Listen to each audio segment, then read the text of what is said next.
Hello, huddlers. Welcome to a very special bonus huddle in which we unveil RepuTracker, a brand reputation tracker developed for members of the CMO Huddles Leader program. RepuTracker was born out of a clear need that it kept hearing over and over again. We can't afford to have brand tracking, so we can't use the word brand because we can't show the business value of it. And so this issue of tracking brand and the value of brand just came up over and over again in huddles over the last 5 years. So without a reputation tracking tool, it's really impossible to gauge how your strategic shifts are impacting things. Like if you start spending more on analyst relationship, would you be able to show the value there other than the clippings that you got or ratings that you got?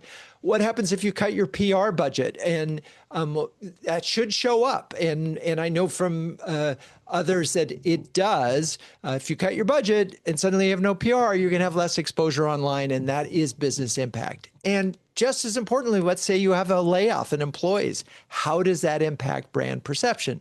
So to answer this and solve a major problem for a lot of our community, we built a tool just for you, and it's called RepuTracker. We're saying it's in beta because we're still tweaking some of the things, but it tracks your monthly reputation across multiple dimensions, and we'll go through all those dimensions. It also lets you compare your score to one competitor or two competitors. We put in one competitor for every member of the leader program.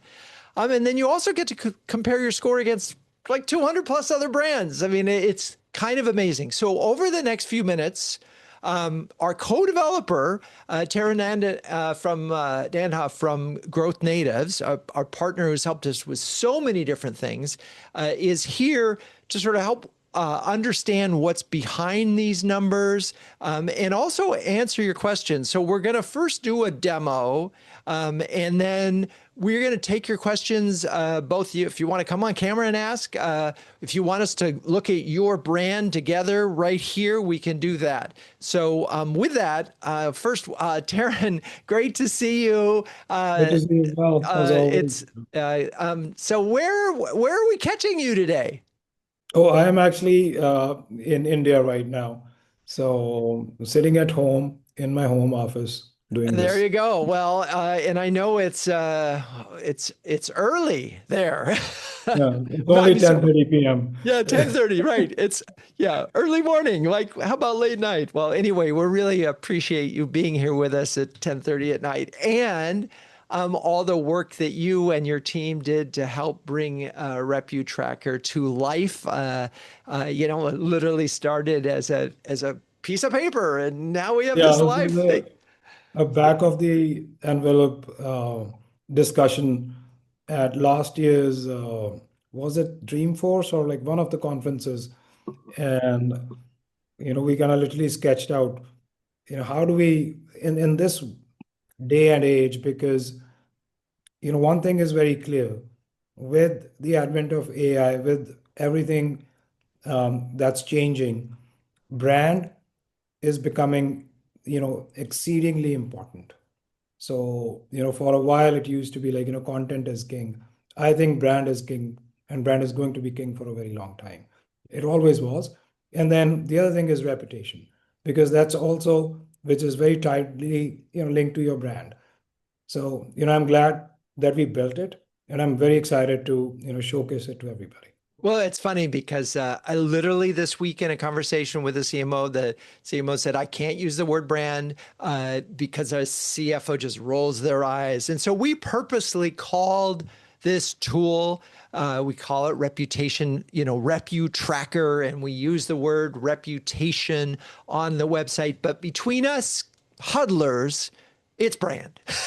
And we've encouraged CMOs over the last year or two to use the word reputation because we all kind of understand that notion that, if you have a good reputation, someone wants to do business with you. If you have a bad reputation, they don't. And so that's why we've focused on that word. But, again, And among us it's chickens. also not just like, a one bad review on Google should not mean, or a G2 crowd should not mean that your brand is And then that's what we have seen also.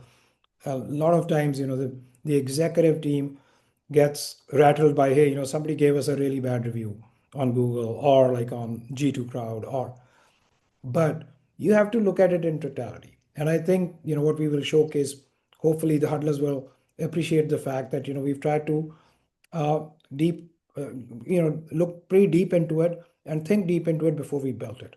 So, Well, and let's spend a couple minutes on that. I mean, technically, I mean, it's funny, I don't know if we need to talk too much about how the sausage is made, but I do think we'll get into that.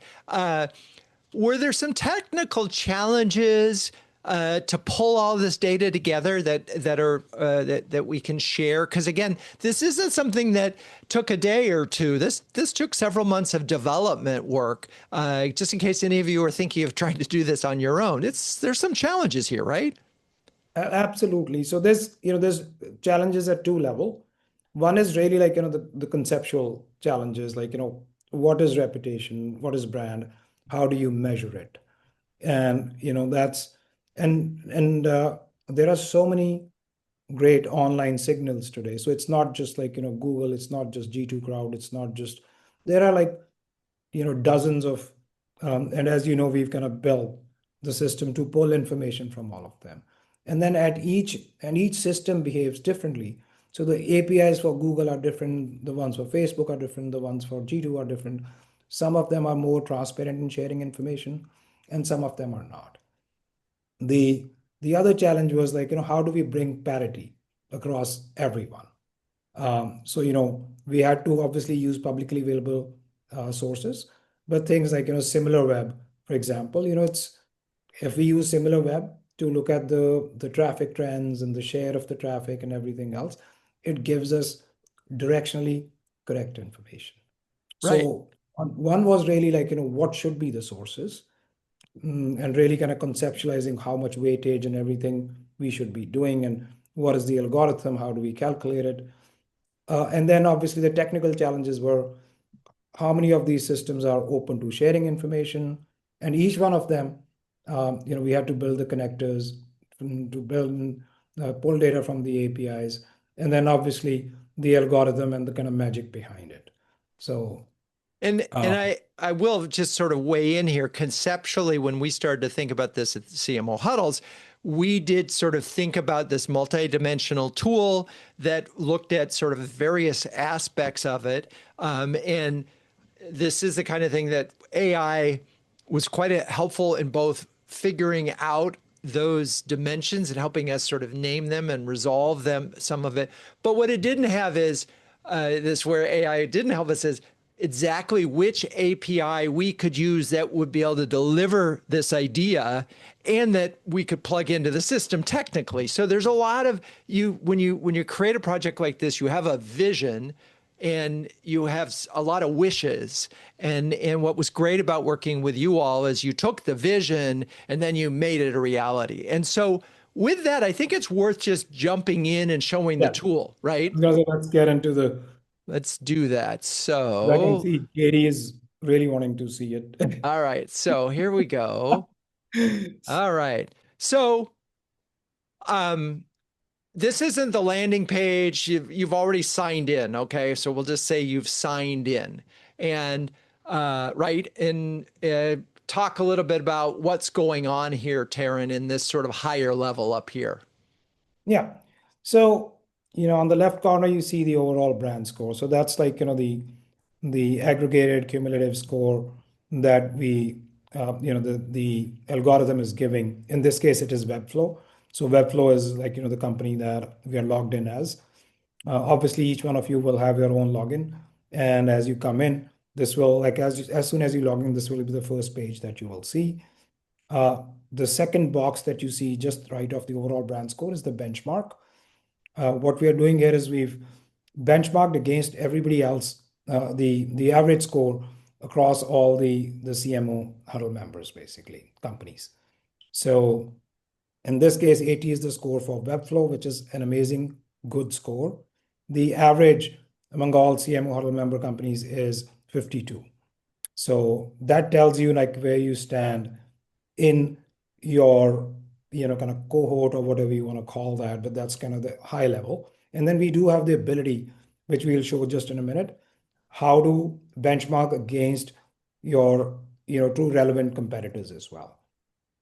Okay. But and then I think the other important factor is that we are actually storing data month over month so that you are able to create a trend over time and see how your brand is being built or areas where you need to work on, and also how the brand is shifting over time. And then one of the features that I love is, so you can look at it, this is graphic, and obviously you see the graphic in this case is moving up, but you also provide the breakdown right here.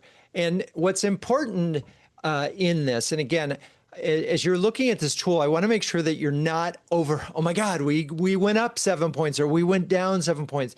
This is over time will become more valuable. The fact that we have 3 months of data here for Webflow is great, but I would not make any decisions based on that. But in part of the thing that we're looking at now, and you can help us with it. So let's look at this right here. So the big change for Webflow is their brand perception improved in November by 4 points, right?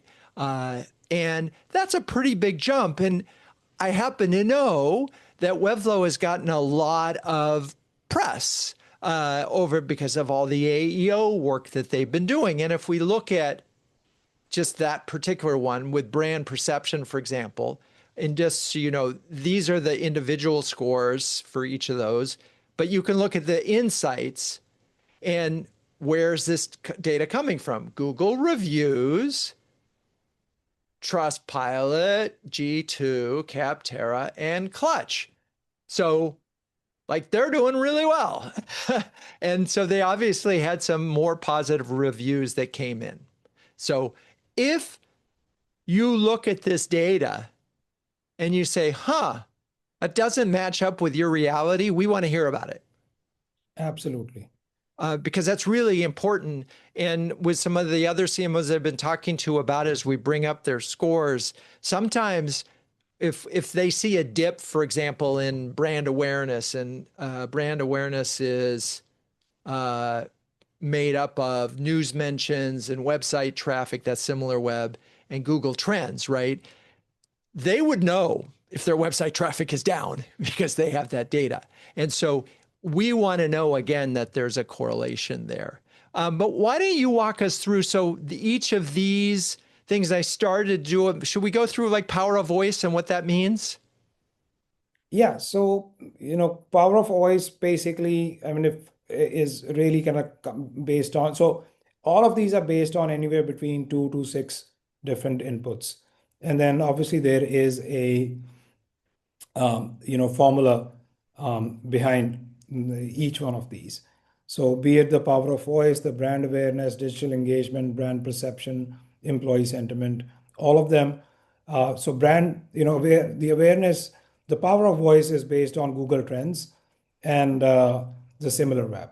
So, what's the then the brand awareness component of it is based on Google Trends, Google News, and SimilarWeb.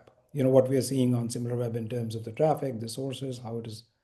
And similarly, the brand perception, as Drew was showing, brand perception is built from Google reviews, G2, Capterra, Clutch, and Trustpilot. So, and let's stop there for a second on that one, because SaaS brands or brands that have more users and they're likely to get reviews are going to score stronger than, say, a services company like, KPMG may or may not have reviews like that. And so the absolute score, trying to compare yourself to Webflow, if you're a services company, is a fool's errand necessarily.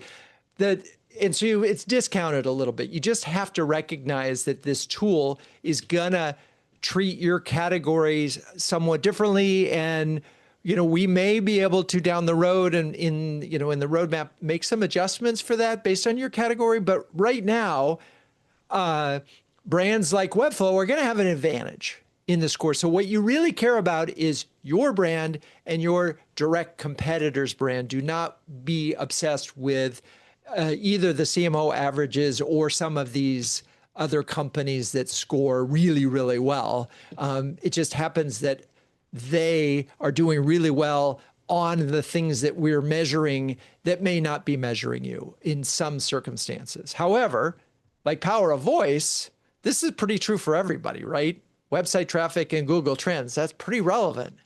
Yep.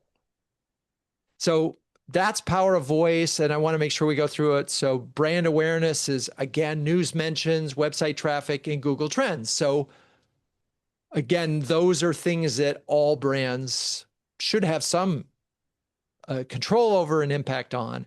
And Digital it's not just engagement, like, the number of mentions, it's also like, the quality of the mentions as well. Like it's looking at whether it is negative, whether it is positive mentions, what kind of news are you generating basically. right? And that's where when we talk about Google Trend, the mentions and so forth, right there, that's where that comes in too. So, and again, that's a little bit of the secret sauce of this tool, right? Is that you're doing some sorting behind the scenes of this.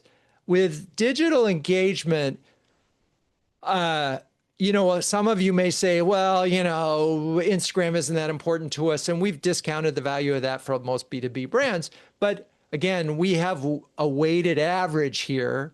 YouTube is important to almost all B2B brands today, and LinkedIn is certainly important to all B2B brands. X's as well. So And yeah, for better or for worse, X is still matters, and it really matters if you're in the AI space. It is whatever your personal belief on it, and mine is not that positive about it. Your brand is being mentioned most likely on Twitter, whether you want it to be or not. Right.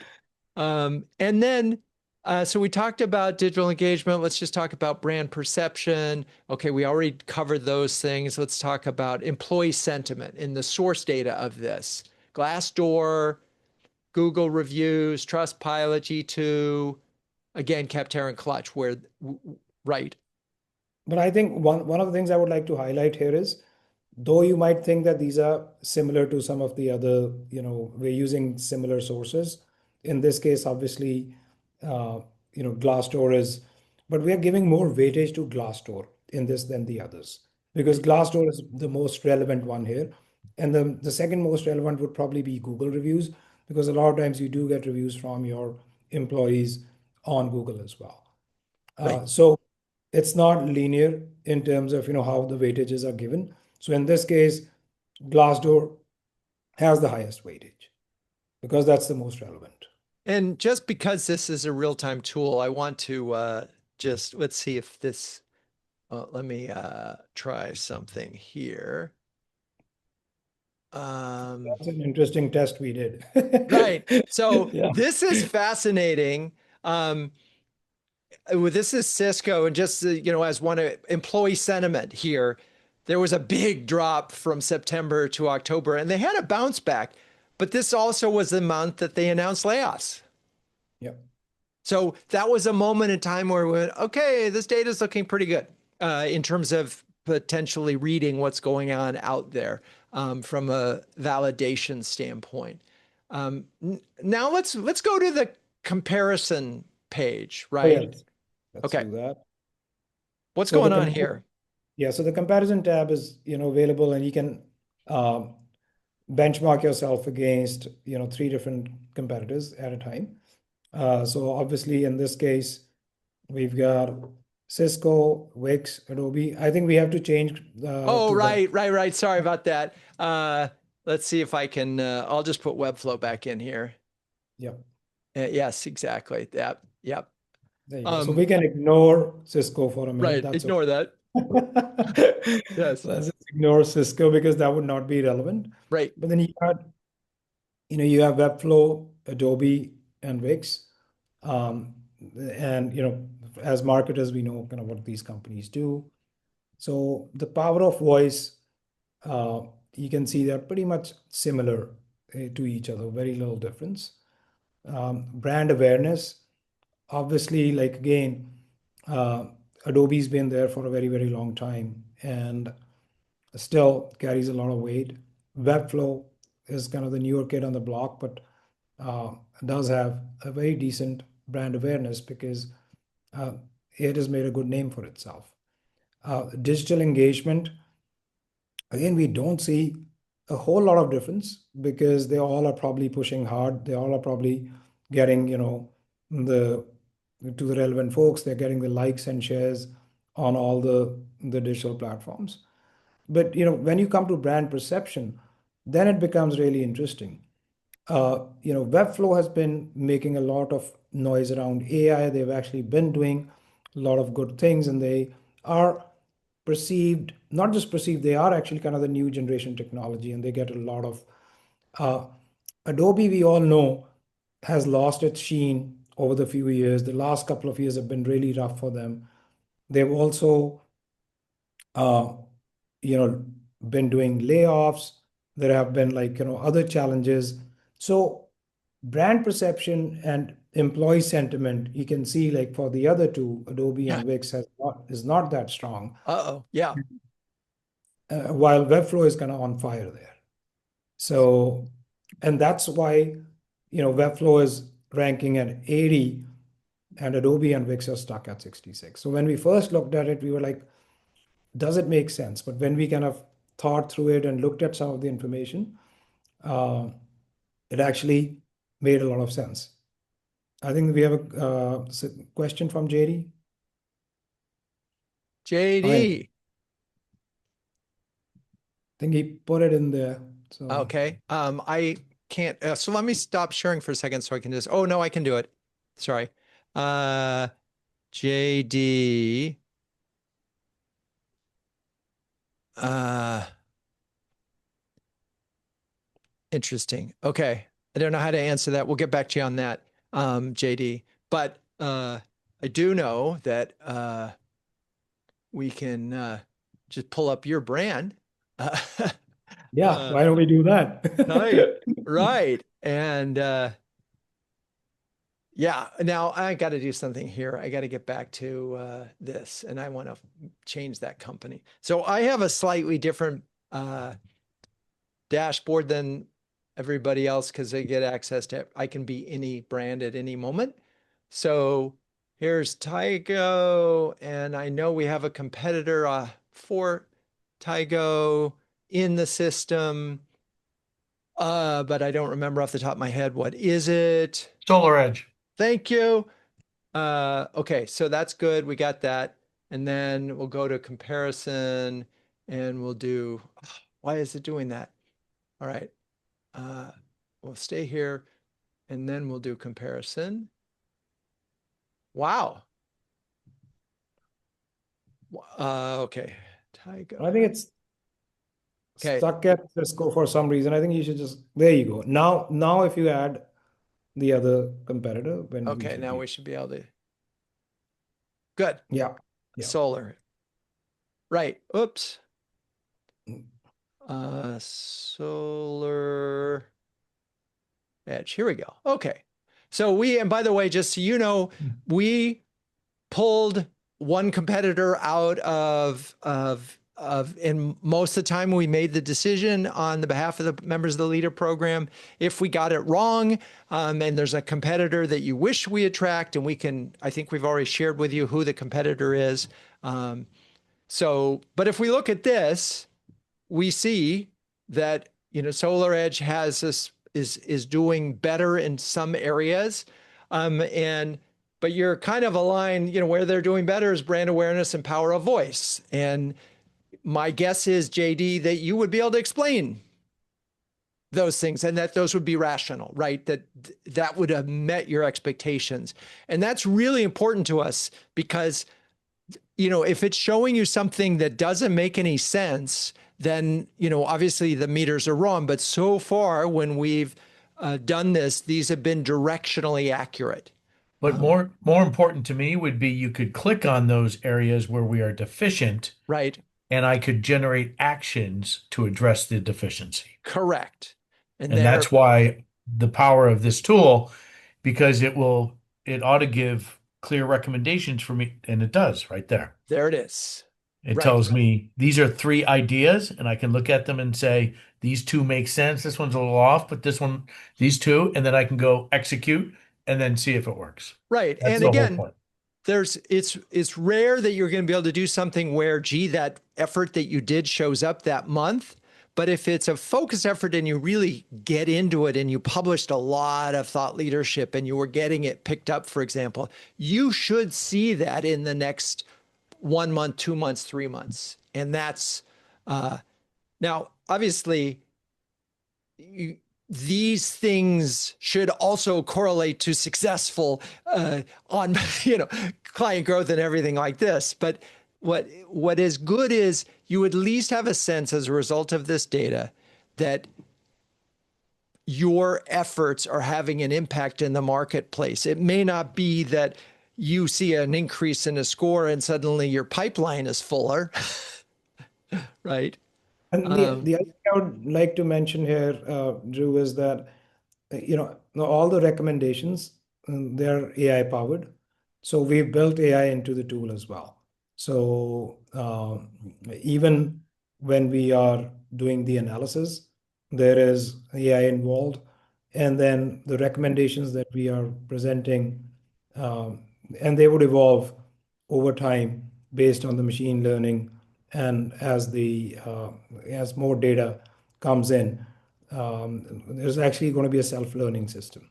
So, in terms of the questions that have been asked so far, and we really encourage you to put as many questions as you can. That's the whole purpose of this this meeting, in addition to sort of going deeper into it. So the data is updated every month. Charles, you asked that question every month. So at the beginning of the month, so we, meaning the Growth Natives team, just put in the data for November. So, and it takes 2 or 3 days to populate, verify and double check everything so there aren't any aberrations. And so by the 5th of every month, you will be safe, unless that happens to fall on a weekend or something, to assume that the data will be updated. So that was one question. The next, Bindu had a question as well. I think Bindu had asked a question early on. Did you already address it, Can I Bindu? double click on that one? yeah, For a so second?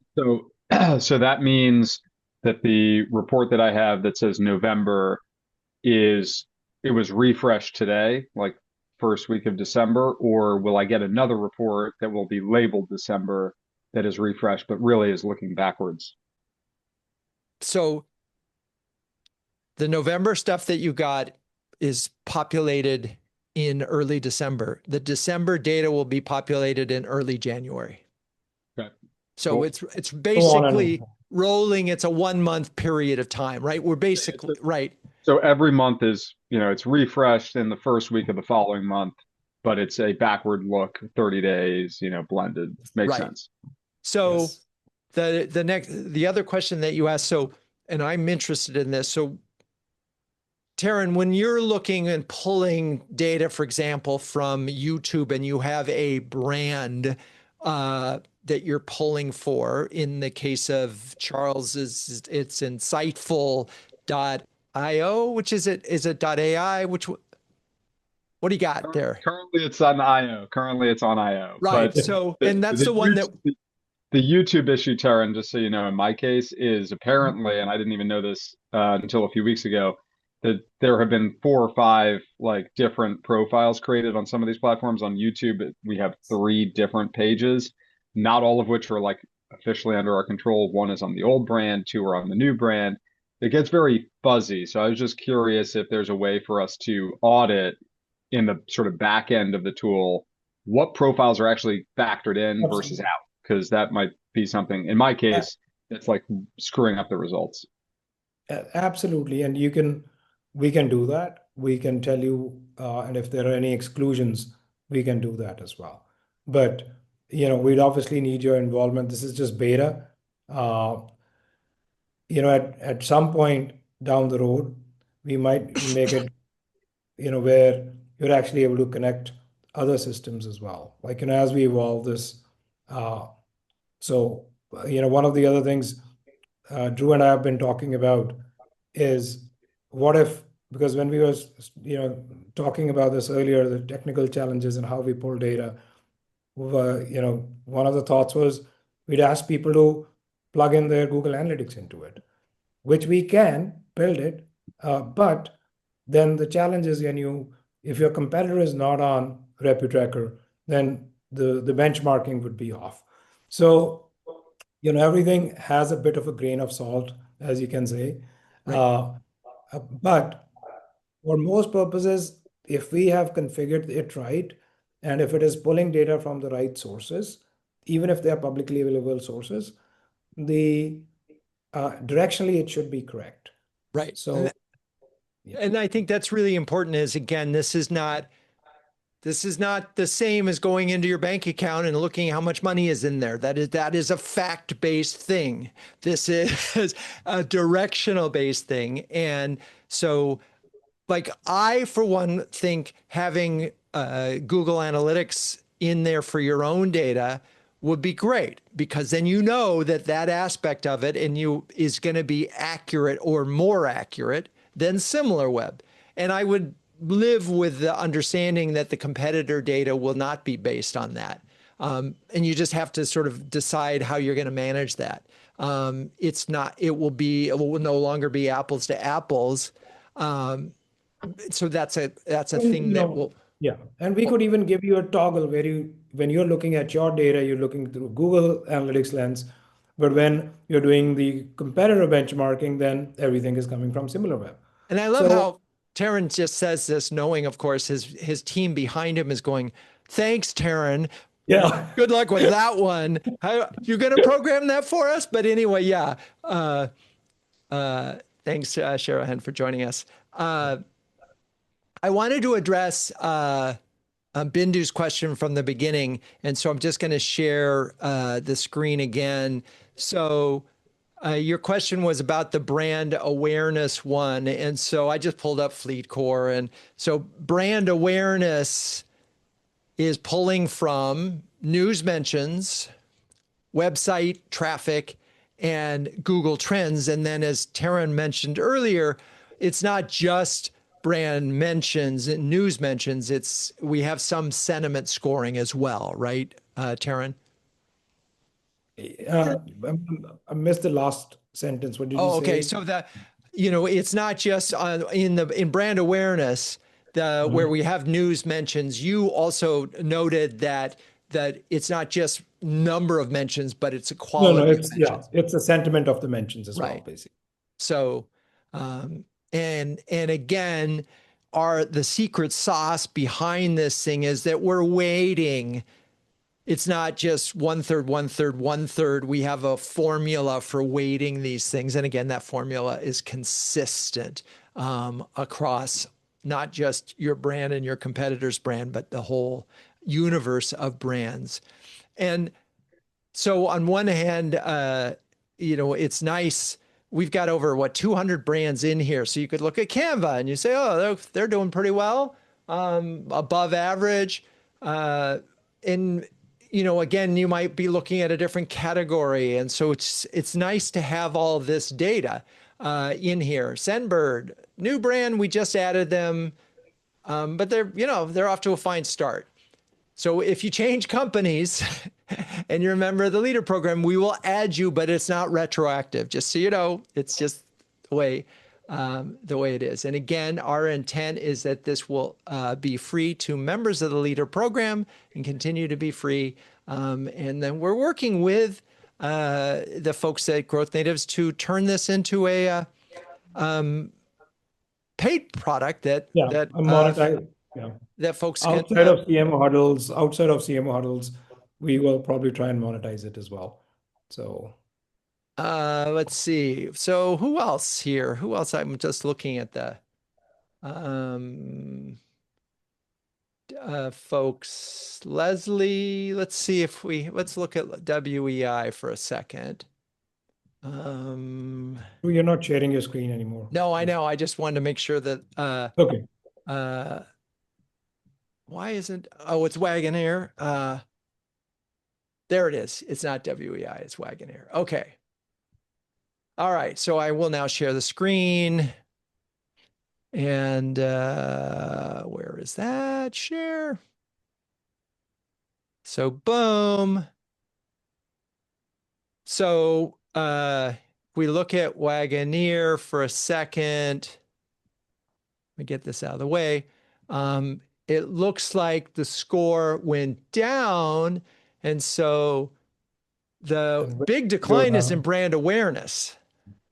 And that's a huge decline there, Taran. Yep. And so I wonder what would have happened that could drive something, that kind of a thing down so fast. I think it's like my initial gut answer would be like there's probably drop in, and this is where when we are depending on something like similar web, could be a risky thing because it could be because similar web has not given us the, is not directionally correct at that point, basically. Okay. That's Well, one thing I can think of, but I, let's but this would be something that we should certainly look deeper into and see why Right. the 10-point drop, because that's not normal, basically. No, it's not, but it's consistent between October and November. So it feels like it's not even, it's either, and again, we're sharing here, folks, that this is in beta and there's, it's one of two things. Either there is a problem with awareness and there was a dip, or there's something going on in how we're gathering the data. And so we're looking to you. If you see something like this, it's like, wait, what happened here? To sort of give us that feedback so we can go and look to see so that this just gets better and more accurate at a time. And again, this is why we're saying don't share this yet with your CEO. And the other thing we are seeing, wherever there is Google Trends involved, a lot of companies are losing traffic today. True. So, because people are not searching on Google anymore, they are looking at the LLMs for answers. So that's, like when we look at our customer base, on an average, there's a dip of 15 to 20% in traffic to their websites. Not because and it seems universal. Because a lot more people are actually, especially in the B2B world and more sophisticated audiences, if you have more sophisticated audiences, they're actually going to the LLMs, they're going to ChatGPT, Perplexity, the Geminis to get the answers rather than searching on search engines. So like some of those things could be impacting, and if we have to adjust the algorithms, we will. Right. But I think that's an important point, is that it definitely could do this. So let's give folks, we talked a little bit about Google Analytics as possibly being able to plug that in and toggle it on and off to sort of get your more accurate scores, because we know that would impact a couple of the scores. Are there some other things that you can imagine this tool evolving and adding or changing over time? So the other one would be, call it AEO, GEO trends basically as well, because everybody's interested in knowing how the LLMs are, perceiving them. How many times so that's going to be like another component that we are thinking of building into it. Like how referenceable are you by the LLMs? And how many times are they referencing your brand when people are searching for relevant information? Well, not to get folks too excited about that, but that would be amazing because it is an issue that everybody would love to have. And obviously people are paying a lot of money to Hrefs and other tools for that information. in a lot of different ways. So If you can figure that out, I'll buy stock in your company. yeah, there you go. But there are, JD, there are tools out there. SEMrush is developed something, Yeah. and there are another 100 companies that are doing this as a service. So But it's changing so fast, to JD's point. It's changing so fast that it's also very hard to, Yeah. and then what we have seen, JD is like working with different customers, that it's actually, fascinating on how the AI engines adoption, and also uh, their rankings for companies. Like if you put in a focused effort for a month or two, you actually start showing up really quickly. So actually it's kind of easy to move the needle, at least in terms of visibility, and being referenceable by these LLMs. But my view is the number's nice, but just like the NPS in a vacuum, what is 70 versus 60? And does it really matter? Not really. What matters is the actions and acting and doing something that makes the company better. So it was your actions that sold it for me, Yeah. the And then also, recommendations. exactly, and how you, track over time. Because Yep. that's the, like, if you have a tough customer base, you are in an industry where it's very hard to please people, a 75 NPS may be very acceptable.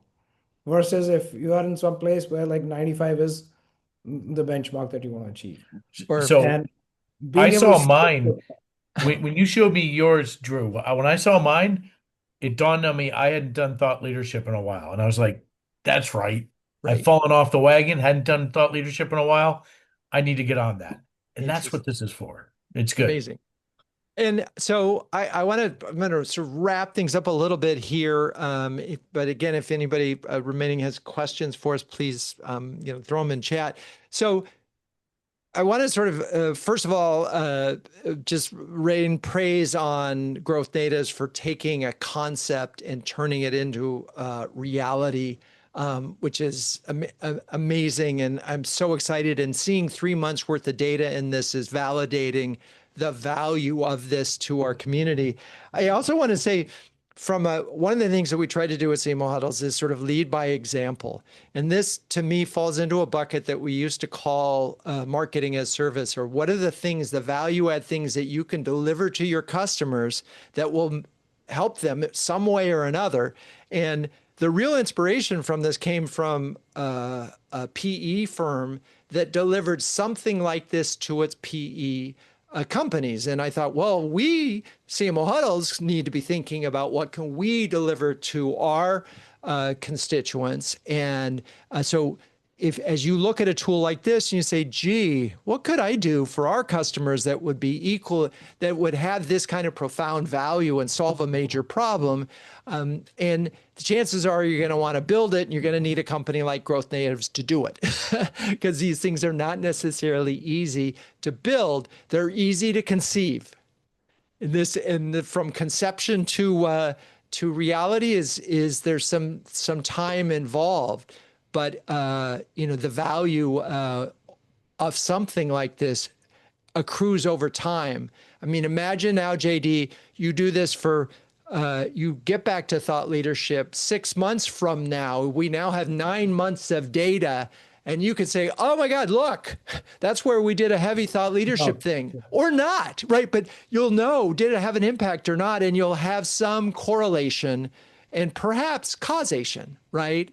And I think that's where it gets really, really exciting. Because in an ideal world, you would be able to take the actions that are recommended or others and have an impact, and that these things will have an overall impact show up as a result of the efforts that you're doing in marketing. So anyway, enough preaching from up high. Taran, again, thank you for you and your team. Absolutely, the pleasure is all ours, Drew, and you know, love doing these projects because they keep us on our toes as well, and going into the rat holes of how do we decipher reputation and brand. It was really interesting over the last few months. So, and thanks to you for your guidance, and by the way, like, Drew is giving us a lot of credit. but obviously it was his idea. And then he has actually been working very closely with the team, making sure that, because understanding what's important for the brands and how do you measure the brands, that's Drew's expertise. So we've leaned a lot on him to guide the team in building the system that actually is usable and relevant for everyone. It's not perfect, but our goal is to keep working on it and keep making it better so that we can actually really add a lot of value and validation for all the marketers that are working hard day in and day out. Awesome. All right. Well, Taran, thank you for your partnership and insights. Thanks to you for joining us. Again, RepuTracker is in beta. It means it will get smarter and more useful with your feedback. So please check on it every month. Let us know if you see aberrations. Please give us feedback.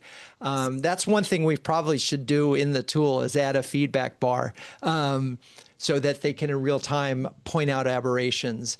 Here we are. We're making an adjustment. Yeah, that and any enhancements that you can think. We may not have thought of everything, Right. Drew.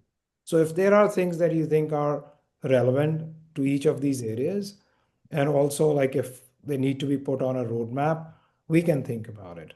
We don't want to do like a lot of customizations, but we are absolutely open to ideas where if it is something that can be used by everyone or at least a large part of the community, we would certainly build it into the product. With that, that's all we have for you today. I'm